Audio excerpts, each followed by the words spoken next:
नमस्कार साथियों, संस्कृति आईएएस के यूट्यूब चैनल पर आप सभी का स्वागत है। मेरा नाम चंद्रशेखर है।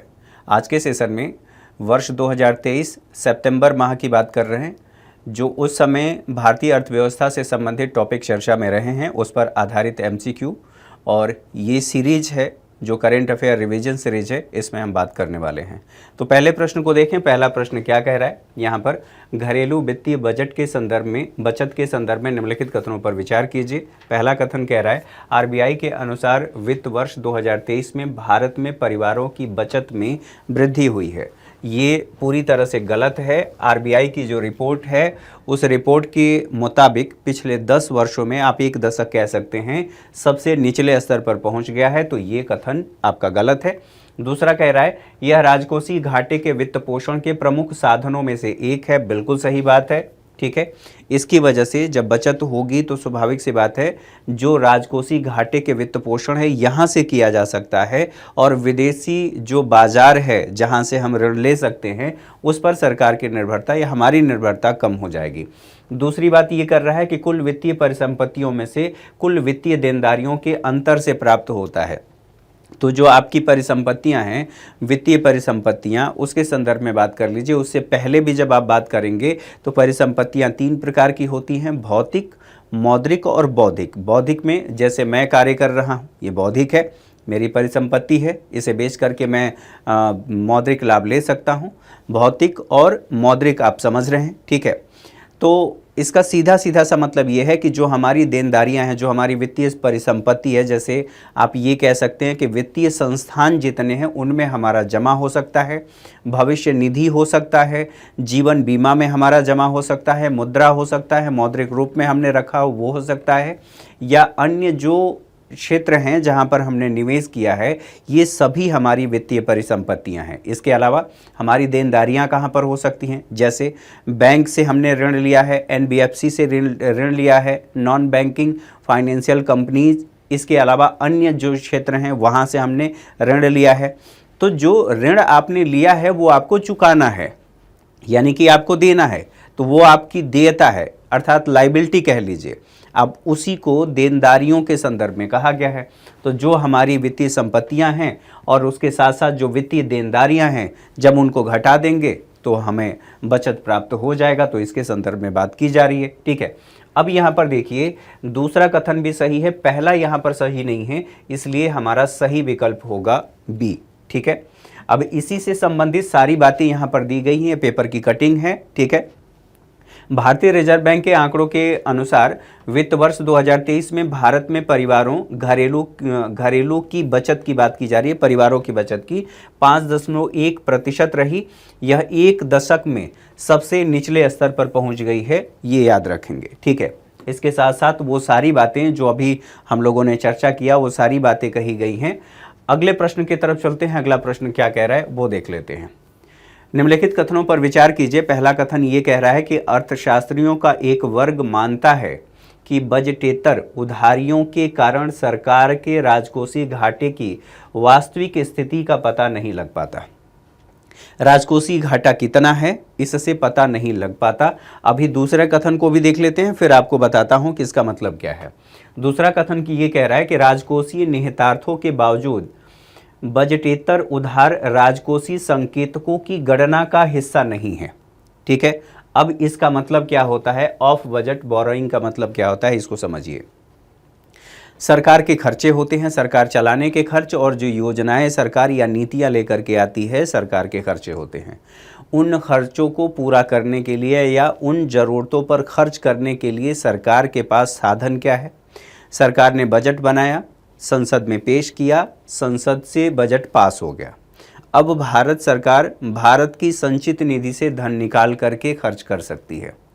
मान लीजिए सरकार नहीं दिखाना चाहती, दूसरा उसके पास क्या विकल्प है कि सरकार एसबीआई से ऋण ले ले, या फिर कोई योजना चलाना हो। जैसे आप कह सकते हैं कि खाद्यान्न की आपूर्ति के संबंध में आप ऐसे भी इसको समझ सकते हैं कि जो सरकार खाद्यान्न सब्सिडी देती है या खाद्यान्न से संबंधित योजना, जैसे कि सार्वजनिक वितरण प्रणाली, तो सार्वजनिक वितरण प्रणाली के माध्यम से जो खाद्यान्न वितरण किया जा रहा है उसके लिए जो सरकार के खर्चे होते हैं, सरकार ने एफसीआई से वो खर्चे करवा दिया। एफसीआई को कह दिया कि आप ऋण लेकर के इस योजना पर खर्च करिए। तो डायरेक्ट सरकार का नहीं दिख रहा है, लेकिन सरकार का उद्देश्य पूरा हुआ जिस योजना पर सरकार को खर्च करना था, जैसे आप पीडीएस कह सकते हैं। तो ये सभी, इसको कहा जा रहा है कि यह ऑफ बजट है, जिसका उल्लेख बजट में नहीं है, बजट में नहीं किया गया है, बजट में नहीं दिखाया गया है। और चूंकि बजट में नहीं दिखाया गया है तो राजकोषीय घाटे की वास्तविक स्थिति का पता नहीं चल पाएगा। तो जो ऐसा सरकार क्यों करती है कि एफआरबीएम एक्ट 2003 है, उसके तहत जो प्रावधान है उन प्रावधानों से बचने के लिए सरकार ऐसा करती है। सरकार का तो उद्देश्य जो था वो पूरा हो गया।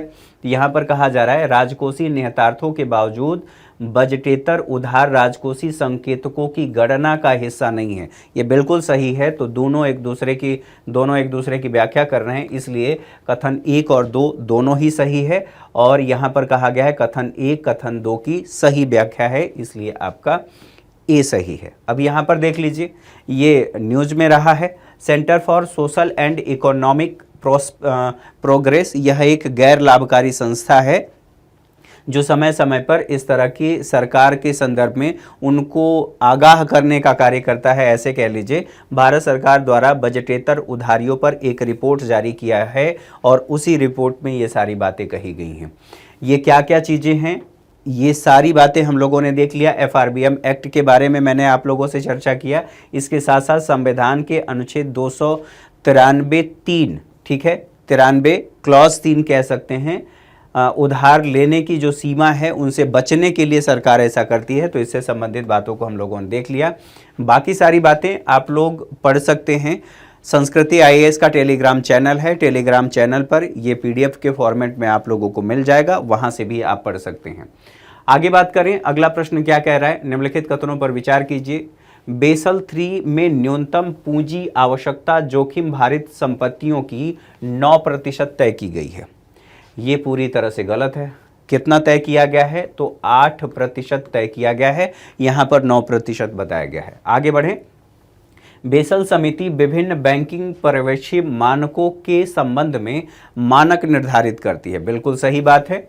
हाल ही में आरबीआई ने अखिल भारतीय वित्तीय संस्थानों के लिए 8% का पूंजी पर्याप्तता अनुपात, ठीक है, अब ये पूंजी कैपिटल एडुकेसी रेशियो की बात कर रहा है, पूंजी पर्याप्तता अनुपात बनाए रखना अनिवार्य किया है। यहाँ पर भी आप कह सकते हैं, देखिए, ठीक है, कितना प्रतिशत, तो ये 8% नहीं बल्कि 9% है। ये डेटा चेंज कर दिया गया है।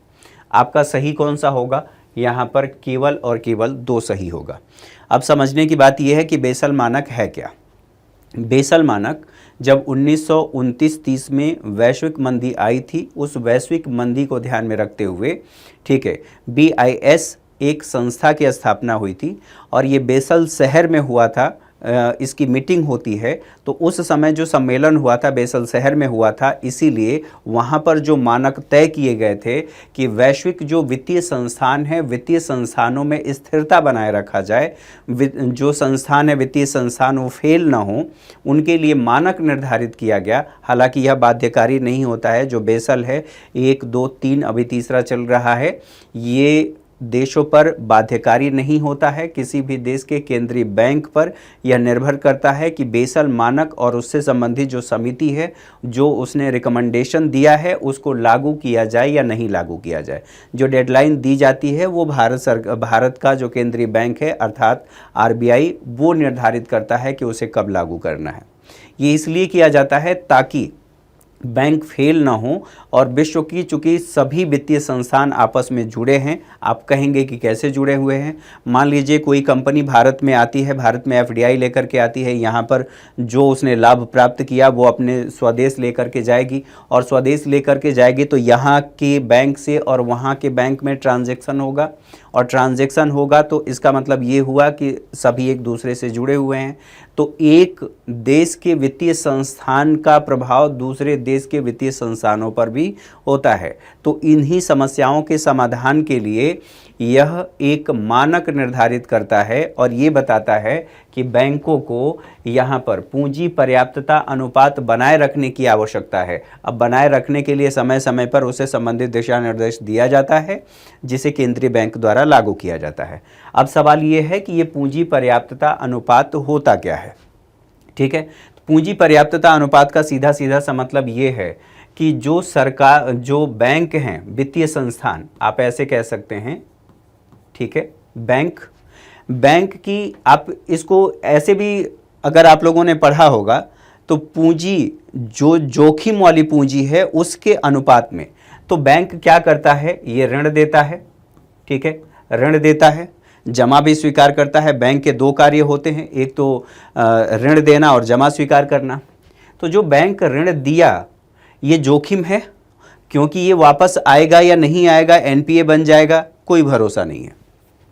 तो ऐसी स्थिति में ये बताता है कि मान लीजिए एक बैंक है, ये 100 रुपये का ऋण देना चाह रहा है, 100 रुपये का ऋण देना चाह रहा है, तो इसके लिए उसे अपने पास 6 रुपये रखने पड़ेंगे।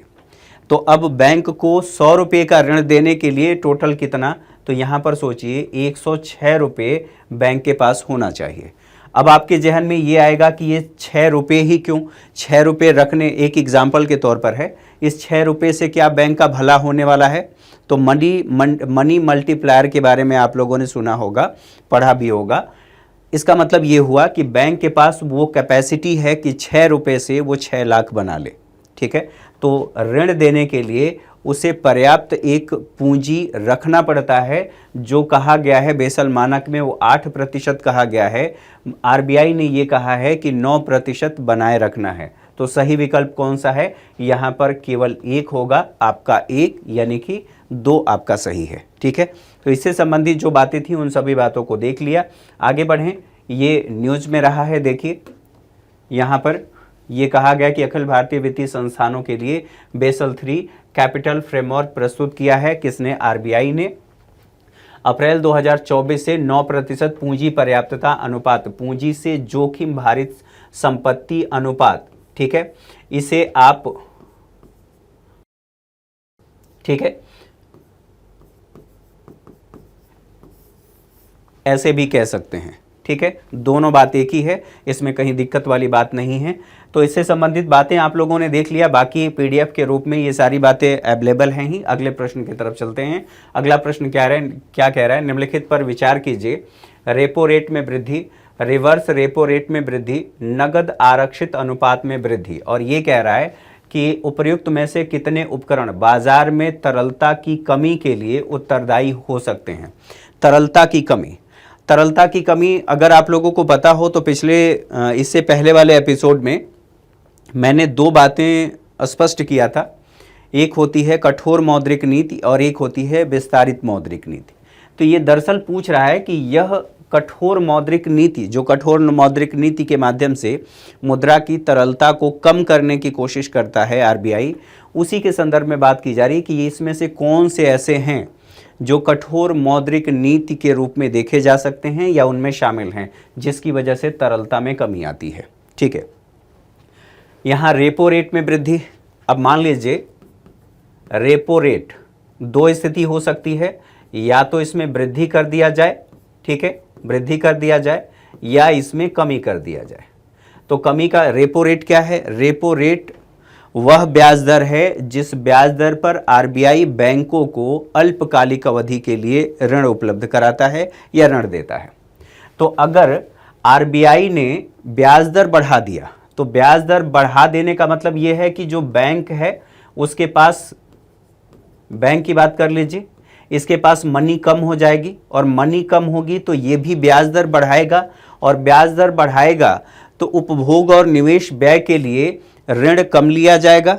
ठीक है, और ऋण कम लिया जा रहा है तो इसका मतलब यह है कि यहाँ तरलता कम हो गई।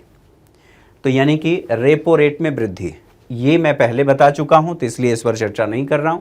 रिवर्स रेपो रेट का मतलब यह है कि जैसे मान लीजिए बैंक है, इसे कई तरह से समझा जा सकता है।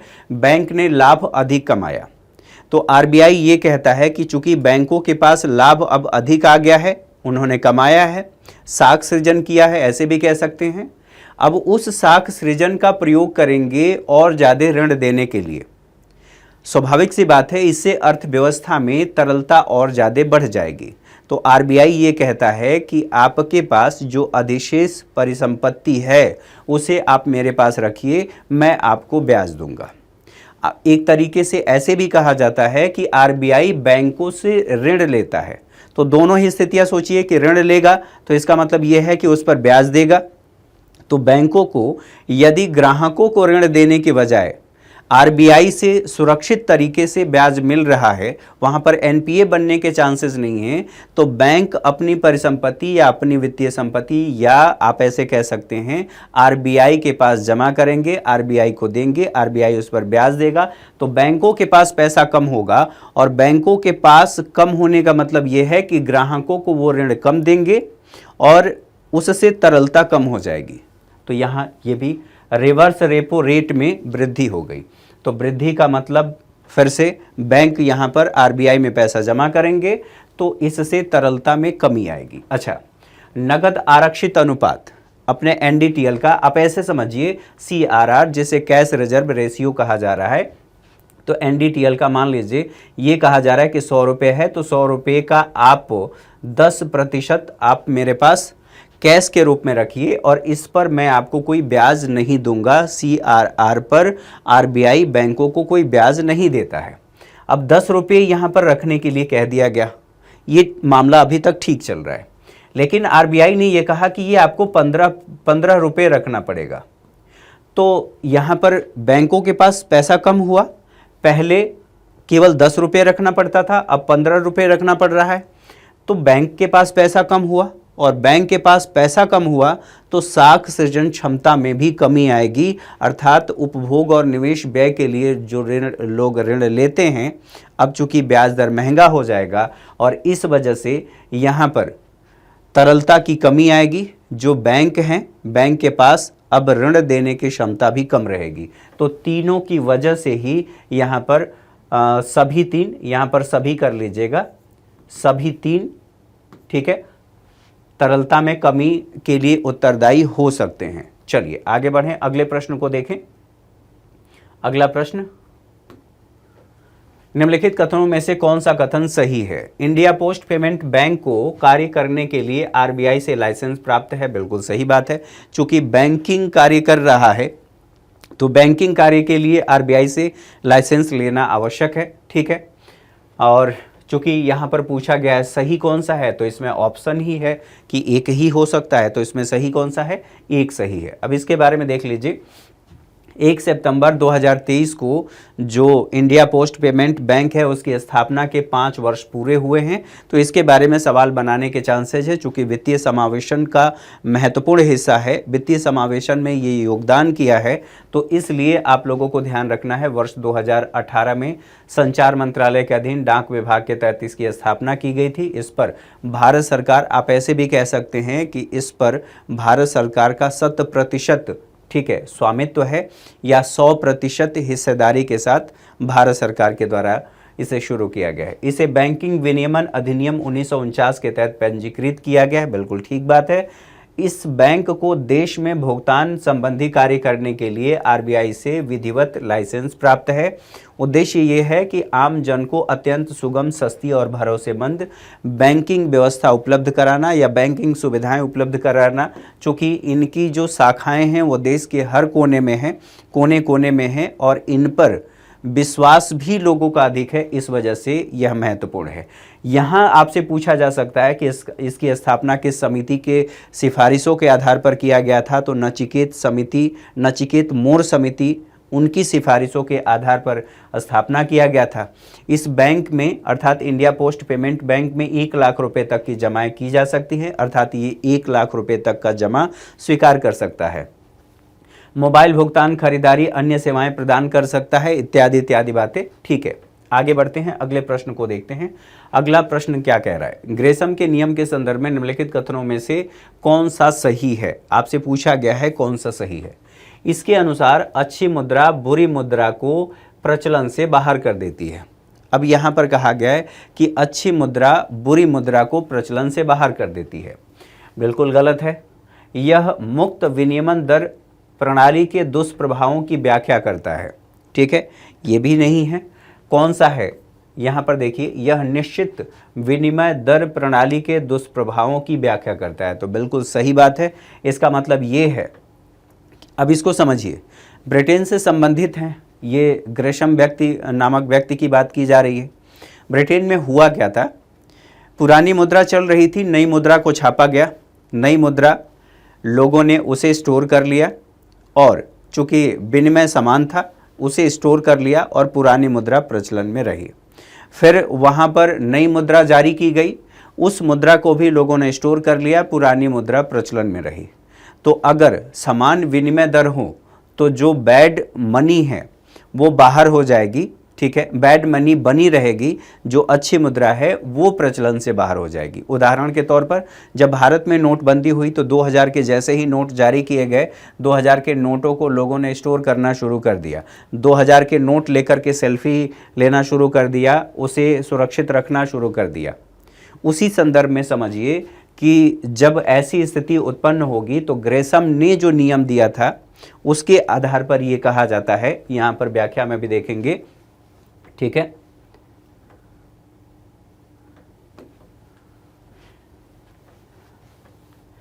इसके अनुसार निश्चित विनिमय दर प्रणाली को अपनाने से बैड मनी गुड मनी को चलन से या प्रचलन से बाहर कर देती है। बुरी मुद्रा जिसका मूल्य उसके अंकित मूल्य के बराबर या उससे कम हो, अच्छी मुद्रा उसके अंकित मूल्य से अधिक मूल्य की संभावना हो। ठीक है, स्टोर करना शुरू कर दिया था। आप नोटबंदी के समय के एग्जाम्पल से समझ सकते हैं।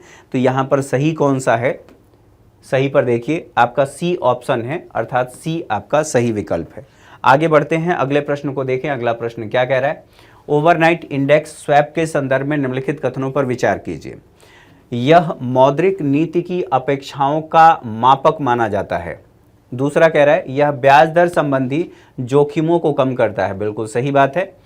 इसमें संस्थाएं फ्लोटिंग ब्याज दर पर भुगतान के लिए सहमत होती हैं। अब आपको फ्लोटिंग रेट पता होना चाहिए। जब आप ऋण लेने जाते हैं तो बैंक आपसे पूछता है कि भैया आपको किस दर पर, ठीक है, आपको किस ब्याज दर पर ऋण लेना है। तो एक होता है फिक्स, एक होता है फ्लोटिंग। फिक्स का मतलब ये है कि चाहे आरबीआई अपने मौद्रिक नीति में परिवर्तन करे, अर्थात रेपो रेट घटाए या बढ़ाए। रेपो रेट बढ़ने का मतलब ब्याज दर बढ़ जाएगा, रेपो रेट घटने का मतलब ब्याज दर घट जाएगा। अब यहाँ पर कहा जा रहा है कि जब ब्याज दर घटेगा बढ़ेगा, ये क्या है? ये फ्लोटिंग है। लेकिन जब आप फिक्स रेट पर लेंगे तो रेपो रेट घटे या बढ़े उसका प्रभाव आपके इंटरेस्ट रेट पर नहीं पड़ेगा। जो आपने उस समय लोन लेते समय बैंक ने निर्धारित किया था, आप सहमत हुए थे, वही आपको चुकाना है। अमूमन जो व्यक्ति लोन लेता है वो फ्लोटिंग रेट पर लेता है, अर्थात आरबीआई ने अपनी मौद्रिक नीति में परिवर्तन किया है तो मौद्रिक नीति में परिवर्तन के साथ ही उसमें भी परिवर्तन आता है, अर्थात आपके इंटरेस्ट रेट में भी परिवर्तन आता है। एग्जाम्पल के तौर पर अगर रेपो रेट बढ़ाया गया है, ठीक है, तो आपका ब्याज दर बढ़ कर के आएगा, और अगर घटाया गया है तो घट कर के भी आएगा। इसे मौद्रिक नीति संचरण और संचरण की समस्या से संबंधित टॉपिक में समझा जा सकता है। फिलहाल मौद्रिक नीति संचरण समझिए, ये उसको बताने का प्रयास कर रहा है। तो यहाँ पर मौद्रिक नीति की अपेक्षाओं का मापक है, तो ये बिल्कुल सही बात है। यहाँ पर देखिए केवल 2 आपका सही है, क्योंकि पहला और दूसरा, इससे संस्थाएं फ्लोटिंग ब्याज दर भुगतान के लिए सहमत होती हैं। दरअसल फ्लोटिंग के लिए सहमत नहीं होती हैं, बल्कि फिक्स के लिए सहमत होती हैं। जो फिक्स रेट ब्याज दर होता है उसकी बात की जा रही है। जब संस्थाएं एक दूसरे से, जो वित्तीय संस्थाएं हैं, ऋण लेती हैं, उसके संदर्भ में बात की जा रही है। तो कौन सा इसमें सही है? 2 सही है, केवल 2 की बात की जा रही है, 1 और 2। इससे संबंधित बातों को देख लीजिए। हाल ही में भारतीय OIS दरें अपने उच्चतर स्तर पर पहुंच गई हैं। यहाँ पर ओवरनाइट इंडेक्स स्वैप, यह एक ब्याज दर आधारित डेरिवेटिव अनुबंध होता है। इसमें 2 संस्थाएं फ्लोटिंग अस्थिर ब्याज दर भुगतान के बदले एक निश्चित ब्याज दर भुगतान के लिए स्वैप, ठीक है, आपस में ऋण लेती हैं, सहमत होती हैं। यहीं से बाकी बातें आप लोगों को समझ में आ गई होंगी। अब इसका लाभ क्या है? ब्याज दर संबंधी जो जोखिम है, जोखिम में कमी हो जाती है कि बढ़ेगा तो फिर बढ़ेगा रेपो रेट, जैसे बाजार की जोखिम जो फ्लोटिंग रेट है, रेपो रेट बढ़ेगा तो बढ़ेगा, घटेगा तो घटेगा। अब इन्हें इस बात का अंदाज़ा है कि जो मैंने लिया है उतना ही रहेगा, तो ब्याज दर संबंधी जोखिम से ये बच जाते हैं, क्रेडिट से संबंधी जो जोखिम है उससे भी बच जाते हैं, इत्यादि इत्यादि। ठीक है, आगे बढ़ें, अगले प्रश्न को देखें। मौद्रिक नीति संचरण के संबंध में निम्नलिखित कथनों में से कौन सा कथन गलत है? आपसे ये पूछा गया है, गलत है। ठीक है, इस बात का विशेष ध्यान रखें। इसमें परिवर्तन अर्थव्यवस्था में ब्याज दरों को प्रभावित करता है, अर्थात इसमें परिवर्तन मौद्रिक नीति संचरण। अब जैसा कि मैंने आप लोगों से बताया कि रेपो रेट में या तो वृद्धि हो रही है या फिर कमी हो रही है, तो इसका प्रभाव क्या होगा, अभी इसको विस्तार से समझ लेंगे।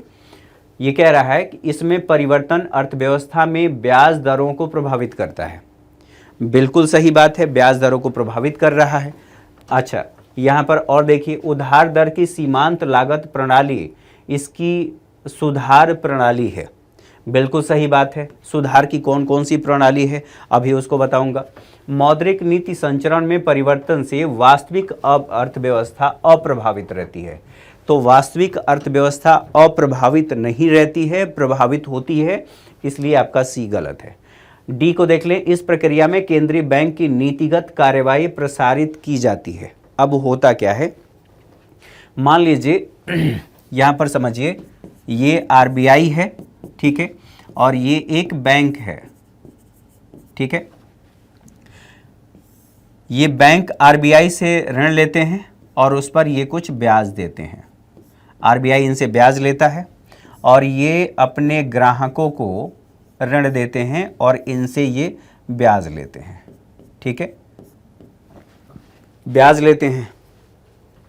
अब क्या हुआ, अगर आरबीआई ने ब्याज दर बढ़ा दिया तो ये भी ग्राहकों के लिए ब्याज दर बढ़ा देंगे, और कायदे से जब आरबीआई ने भी ब्याज दर घटाया तो इनको भी ब्याज दर घटा देना चाहिए। तो ये क्या है, जिस मौद्रिक नीति का प्रयोग आरबीआई ने किया तरलता को कम या बढ़ाने के लिए, उस मौद्रिक नीति का लाभ ग्राहकों तक भी पहुंच गया। सीधी सीधी सी बात है।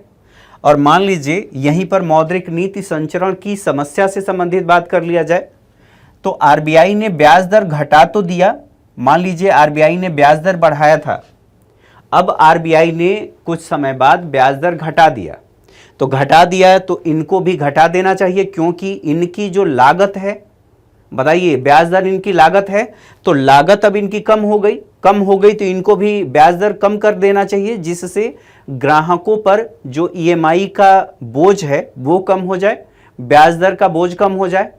लेकिन ऐसा जब बैंक नहीं करते हैं, आरबीआई अपनी नीति अपनी जगह पर सही है, रेपो रेट आरबीआई ने घटा दिया है लेकिन बैंकों ने नहीं घटाया है, तो इसे मौद्रिक नीति संचरण की समस्या कहा जाता है। एग्जाम्पल के तौर पर समझिए, मान लीजिए आप एक स्थान ए नामक स्थान से बी नामक स्थान तक जाने के लिए ऑटो लेते हैं और उस ऑटो का किराया ए से बी नामक स्थान तक जाने के लिए 10 रुपया है।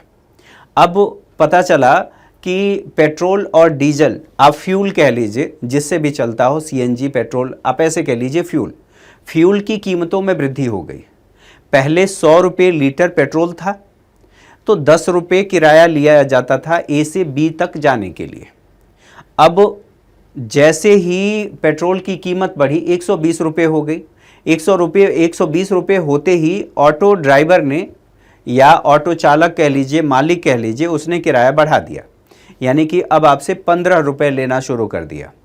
उसी दूरी के लिए आपसे 15 रुपया लेना शुरू कर दिया, यानी कि जब पेट्रोल की कीमतें बढ़ी तो फिर ऑटो का किराया बढ़ गया। लेकिन 1 महीने बाद पेट्रोल की कीमत कम हो गई, जो पहले स्थिति थी उसी स्थिति पर, यानी कि 100 रुपये ही पर ही आ गई। तो स्वाभाविक सी बात है, ऑटो का किराया भी कम हो जाना चाहिए था, पहले वाला अर्थात 10 रुपये ही हो जाना चाहिए था, लेकिन ये नहीं हुआ। तो ये क्या है, यह मौद्रिक नीति संचरण की समस्या है। ठीक है, यहाँ तक बातें समझ में आ गई। अब बात आती है, ये जो MCLR की बात हुई है तो इससे संबंधित कौन कौन सी बातें आप लोगों को ध्यान रखनी है।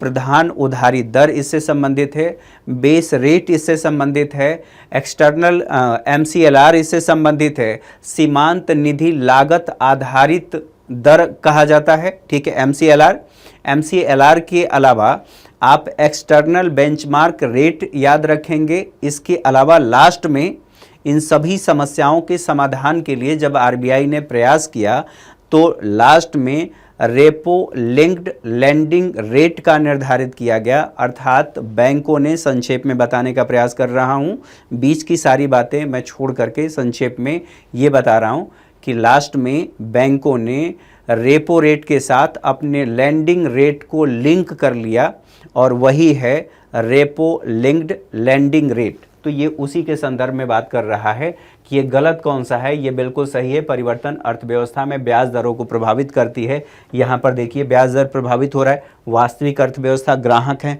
कोई भी ग्राहक हो सकता है, व्यक्ति हो सकता है, कंपनी हो सकती है। उधारी दर की सीमांत लागत यहाँ पर MCLR इस प्रणाली, इसकी सुधार की प्रणाली है, बिल्कुल सही बात है। मौद्रिक नीति संचरण में परिवर्तन, वास्तविक अर्थव्यवस्था अप्रभावित रहती है। जब अप्रभावित रहती है यानी कि वह मौद्रिक नीति संचरण की समस्या, यहाँ पर समस्या शब्द होता फिर दिक्कत होती, ठीक है। इस प्रक्रिया में केंद्रीय बैंक नीतिगत कार्यवाही प्रसारित की जाती है, बिल्कुल सही बात है। तो इसमें आपका सही आंसर कौन सा है, यहाँ पर इसके हिसाब से गलत पूछा है तो C सही है। आगे बढ़ें, अगले प्रश्न को देखें। अगला प्रश्न क्या कह रहा है, निम्नलिखित पर विचार कीजिए। अब ये आप लोगों को पता होना चाहिए। ऋण पत्र, वाणिज्यिक पत्र, जमा प्रमाण पत्र, सरकारी प्रतिभूतियां। अब ये कहा गया है कि ऋण बाजार से ऋण बाजार के उपकरण। अब मान लीजिए मेरे पास मेरी जमीन का कागज है, ठीक है। अब उसके बदले मैं बाजार से ऋण एकत्र कर सकता हूं। यहाँ पर ऋण पत्र, तो जो ऋण पत्र के रूप में कार्य कर रहा है मेरी जमीन का कागज, वैसे समझ लीजिए। वाणिज्यिक पत्र समझ लीजिए, जमा प्रमाण पत्र समझ लीजिए, सरकारी प्रतिभूतियां सिक्योरिटी समझ लीजिए। मान लीजिए मैंने ये कहा कि आप मुझे ऋण देंगे, ठीक है। तो जो आप मुझे ऋण देंगे 10 रुपये दे सकते हैं, 10 लाख दे सकते हैं, 10 करोड़ दे सकते हैं। उसके बदले मैंने ये कहा कि मैं आपको एक इंस्ट्रूमेंट दूंगा, ये कागज़ दूंगा, ठीक है, कागज़ के आधार पर। तो मैंने या तो अपनी कंपनी में शेयर दिया है, मतलब ब्याज आप कह सकते हैं, या फिर इक्विटी कह सकते हैं। तो इत्यादि ये सभी जो चारों आप देख रहे हैं सभी ऋण बाजार से ऋण लेने के उपकरण है, ठीक है। तो यहाँ D ऑप्शन आपका सही होगा। चलिए, हाल ही में सेबी ने बड़े निगमों के लिए ऋण बाजार में धन जुटाने के नियमों को सुगम बनाया है, और सुगम क्या क्या बनाया है इत्यादि इत्यादि सारी बातें ये इसमें लिखी हुई हैं, ठीक है। आगे बढ़ें, अगले प्रश्न को देखें। अगला प्रश्न क्या कह रहा है, निम्नलिखित कथनों में से कौन सा असत्य है। असत्य आपसे पूछा गया है, ये ध्यान रखेंगे स्पेशली। उपभोक्ता मूल्य सूचकांक बास्केट में खाद्य और पेय पदार्थों का भारांश सर्वाधिक है, ठीक है। वैश्विक कमोडिटी की कीमतें भारत की खाद्य मुद्रास्फीति को प्रभावित करता है। C कह रहा है खाद्य सुरक्षा योजना ने खाद्य सुरक्षा में वृद्धि की है, बिल्कुल गलत बात है, वृद्धि नहीं की है। D कह रहा है उपभोक्ता मूल्य सूचकांक में मुद्रास्फीति की माप खुदरा स्तर पर की जाती है। अब आप लोगों को याद होना चाहिए कि यहाँ पर ये जो कह रहा है गलत है, असत्य है, ये C असत्य है, बाकी सभी इसमें सही हैं। यहाँ पर देखें, भारत में हालिया मुद्रास्फीति मुख्य रूप से खाद्य और पेय पदार्थों की बढ़ती कीमतों के प्रभाव के कारण बढ़ी है, ठीक है। ये चर्चा में रहा है। प्रमुख बिंदु ये है कि अगस्त 2023 में खुदरा मुद्रास्फीति जो रही है 6.83% और खाद्य मुद्रास्फीति रही है 9.2%, ठीक है। इसे साल दर साल आधार पर उपभोक्ता मूल्य सूचकांक CPI द्वारा मापा जाता है। CPI बास्केट में अब कैसे मापा जाएगा, एक बास्केट बना दी गई है, उसमें कुछ वस्तुएं हैं और उन वस्तुओं का भारांश है उपयोग के आधार पर, उसके आधार पर इसकी गणना की जाती है। तो CPI कंज्यूमर प्राइस इंडेक्स, उसकी जो बास्केट है में खाद्य और पेय पदार्थों का भारांश 45.9% है। वर्तमान खाद्य मुद्रास्फीति प्रमुख रूप से टमाटर, प्याज, अनाज, गेहूं और चावल, मसाले, दूध और डेयरी उत्पाद की बढ़ती कीमतों के कारण देखी गई है। ठीक है, इत्यादि बातें। तो आप लोगों ने सही आंसर भी देख लिया। तो आज के सेशन में मेरे साथ इतना ही। अगली क्लास में अगले टॉपिक के साथ मुलाकात होगी। अब अगले मंथ के जो करेंट अफेयर हैं भारतीय अर्थव्यवस्था से संबंधित, उसमें मुलाकात होगी। तब तक के लिए नमस्कार, ढेर सारी शुभकामनाएं।